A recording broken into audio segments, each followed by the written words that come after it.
আজকে আপনাদের মজাদার ডিম চাটনি রেসিপি বানিয়ে দেখাবো। এটা খুবই মজাদার একটা রেসিপি। এর আগেও আমি একবার ট্রাই করছিলাম, আজকেও আপনাদের সাথে শেয়ার করব। সত্যি বলতে এই ডিম চাটনি আপনি একবার খেলে বারবার খেতে মন চাইবে। তো চলুন কিভাবে বানালাম আপনাদের সাথে একটু শেয়ার করি। আসসালামু আলাইকুম, কেমন আছেন আপনারা সবাই? আশা করি সবাই ভালো আছেন। আমি অবশ্য অনেকদিন আগে একটা ডিম চাটনি রেসিপি বানিয়েছিলাম, যেটা আপনাদের সঙ্গে শেয়ার করেছি।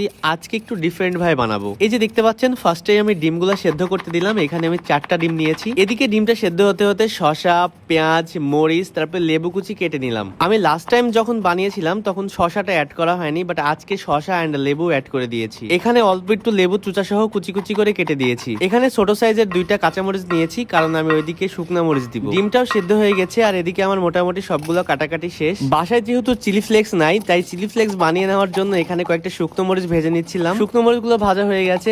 এটার আমি নাম জানি না, এটার সাহায্যে মরিচগুলোকে ভালো মতো গুঁড়া করে নিব। এটা আমি কি দিয়ে গুঁড়া করলাম, এটা যদি কেউ নাম জেনে থাকেন অবশ্যই কিন্তু কমেন্টে জানিয়ে যাবেন। এই যে দেখতে পাচ্ছেন কি সুন্দর হোমমেড চিলি ফ্লেক্স হয়ে গেল। এবার একটা বাটি নিয়ে যে কেটে রাখা শসা, পেঁয়াজ, মরিচ, তারপরে লেবু কুচি সবগুলো একটা বাটিতে দিয়ে দিব। দেন এর মধ্যে সামান্য পরিমাণে, মানে যতটুকু চিলি ফ্লেক্স দরকার ততটুকুই দিব। এরপরে দিয়েছিলাম টমেটো সস, বাজার থেকে কিনে আনা তেঁতুলের চাটনি, আর ম্যাগি মশলা আর বিট লবণ। আমি এগুলো হাত দিয়ে ভালো মতো চটকিয়ে মিক্স করে নিলাম, কারণ এটা যত সুন্দর করে মাখানো হবে তত বেশি টেস্ট হবে। এরপর সেদ্ধ করা ডিমগুলো থেকে খোসা ছাড়িয়ে নিচ্ছিলাম। ডিমের খোসা ছাড়াতে গিয়ে একটা প্রবলেম হয়ে গেছে, হয়তোবা ডিমগুলো নতুন, যার কারণে খোসাগুলো ছাড়াতে গিয়ে অনেকটা মানে ডিমও চলে আসছে খোসার সাথে। তো যাই হোক, খোসা ছাড়ানো হয়ে গেলে এবার ডিমগুলো একটা চাকুর সাহায্যে মাঝ বরাবর কেটে নিব। এবার ডিমগুলো কাটা হয়ে গেলে বানিয়ে রাখা মশলাটা ডিমের ভেতরে দিয়ে ফিল আপ করে দিব। তাহলে রেডি হয়ে যাবে আমাদের মজাদার ডিম চাটনি। এই যে দেখতে পাচ্ছেন ডিম চাটনি দেখতে কত দারুণ লাগছে। আই থিঙ্ক এটা খেতেও অনেক মজা হবে। এই ডিম চাটনির আসল মজা হলো যে সালাদের মতো যেটা বানানো হয় ওইটাতেই। এমনিতে সেদ্ধ ডিম খেতে ভালোই লাগে, তার সঙ্গে মজাদার সালাদ হলে তো কোনো কথাই নাই।